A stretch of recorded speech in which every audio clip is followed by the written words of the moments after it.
V imenu Očeta in Sina in Svetega Duha, hvaljen Jezus. Torej, to so te dopolnilne nedelje do zadnje nedelje po Binkoštih. Te dopolnilne nedelje so preostale po Gospodovem razglašenju. In danes sveti Pavel nas vabi, da bi si oblekli posebno obleko, torej kreposti. Kreposti so vedno, ko gledamo tudi v katekizmih, habitus, prav obleka. Habit, to je redovna obleka ponavadi, se reče habit.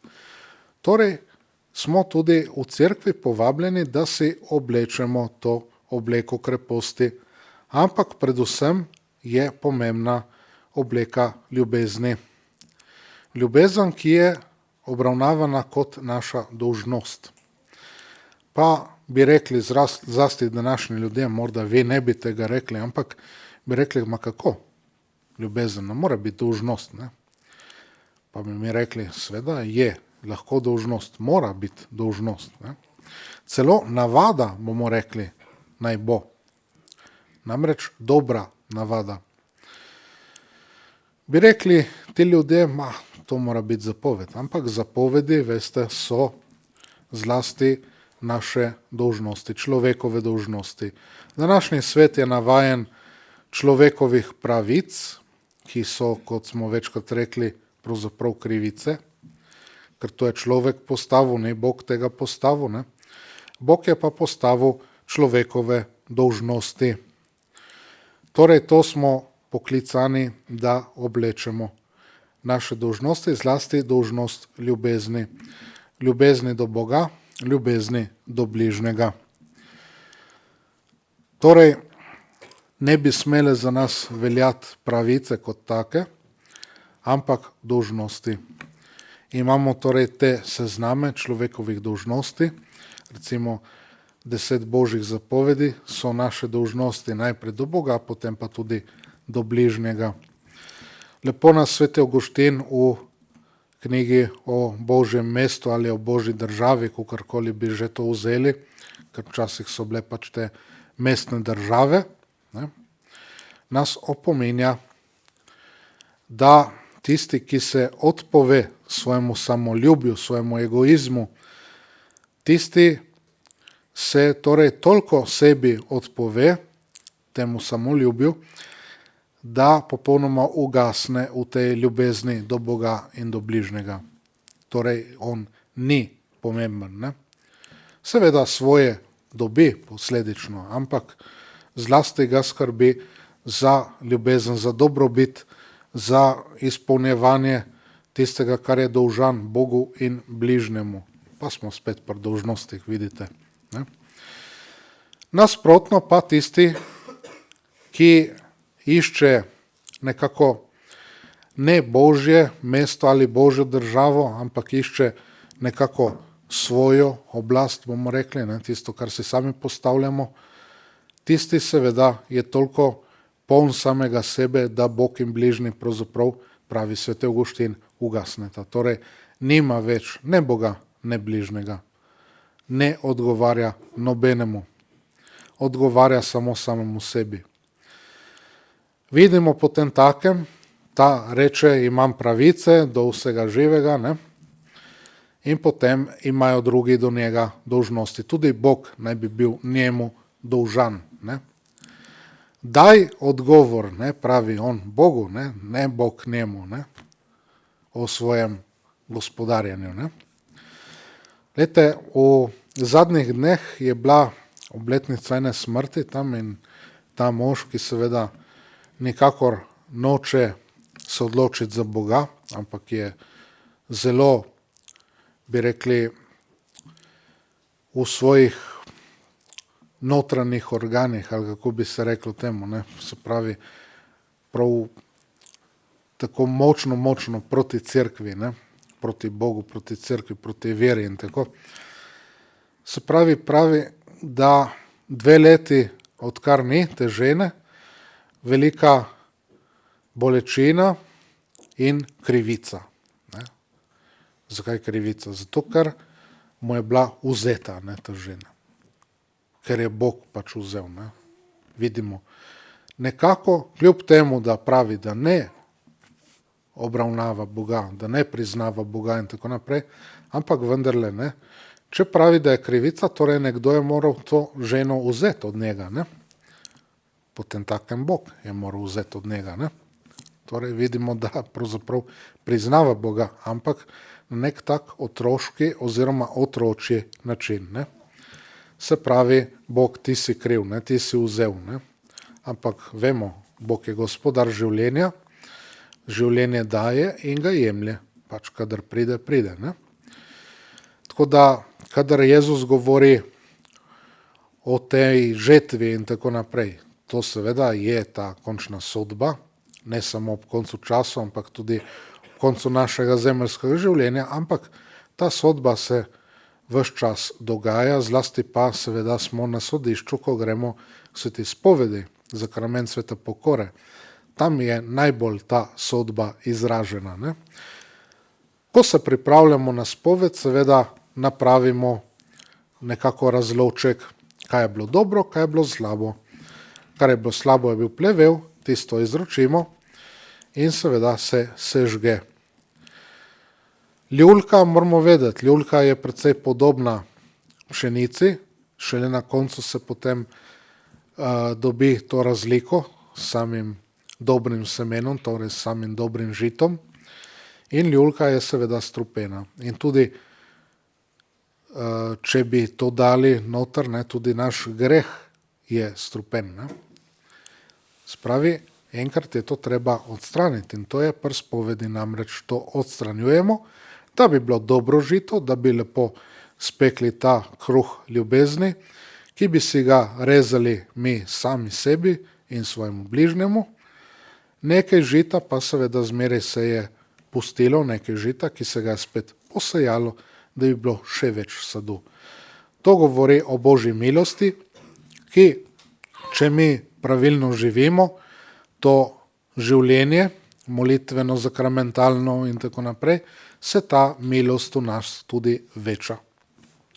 Treba se torej truditi živeti čim bolj to krepostno življenje, se lepo redno spovedovati svojih grehov, redno moliti, redno prejemati svete zakramente, redno biti pri sveti maši in tako naprej, ne, da bi potem se tudi ta milost mogla večati in da bi mi lahko tudi drugim dajali kaj tega kruha ljubezni, ne. Ampak že ko smo govorili o navadi in dolžnosti, tisti, ki pravijo, da ne sme biti ljubezen, navada in dolžnost, tisti se ne zavedajo, kako težko je pravzaprav, ali pa se nočejo zavedati, kako težko je pravzaprav živeti to ljubezensko razmerje, bomo rekli, ne, se pravi do Boga pa do bližnjega. Gotovo že, če pogledamo naše krščanske dolžnosti in tako naprej, ni enostavno imeti eno dobro molitveno življenje, eno dobro zakramentalno življenje, iti k sveti maši, slediti pri sveti maši in tako naprej, ne. To ni enostavna zadeva. Tako da, če to preraste v neko dobro navado, kot smo rekli, ne, potem bo sčasoma lepo postalo nekaj prijetnega, tudi ne bo samo neko breme, ne bo nekaj težkega in tako naprej, ne. Si bomo torej nadeli to obleko kreposti, h kateri vabi sveti Pavel, ne. Podobno torej tudi v naših medsebojnih odnosih. Če se bomo trudili med sabo biti dobri, seveda s pomočjo Božje milosti, ne more biti drugače, sami po sebi ne moramo med sabo biti dobri, bomo tudi imeli dobre medsebojne navade, bomo dobri v teh medsebojnih ali stanovskih dolžnostih, ne, ki jih imamo. Mož do žene, žena do moža, starši do otrok, otroci do staršev, v šoli, v službi in tako dalje, ne, saj imamo te stanovske dolžnosti. Ni enostavno tega živeti, ne, ampak treba se truditi in potem, ko enkrat to preide, nekako nam zleze pod kožo, kot pravimo, potem lahko seveda rastemo v tem. Brez tega ne gre. je kot plevel, ki če ga preveč pustimo, zaduši seveda dobro žito, potem ni nič od tistega žita. Ne. Nekaj še je, ampak problem je ta strup, ne, ki obenem se ga daje potem takem, ne, ker ga nismo izkoreninili in tako, ampak to je šele postopno možno doseči. Ne. Potem pa seveda, kadar enkrat zrastemo dovolj in to lahko tudi bližnjemu nekaj dajemo od tega. Ne vem, če ste zaslutili, kako je to rečeno, ali nisi ti vsejal samo dobro seme, ne? Kako to zdaj, da je to zrasla, ta ljulka in to, ne?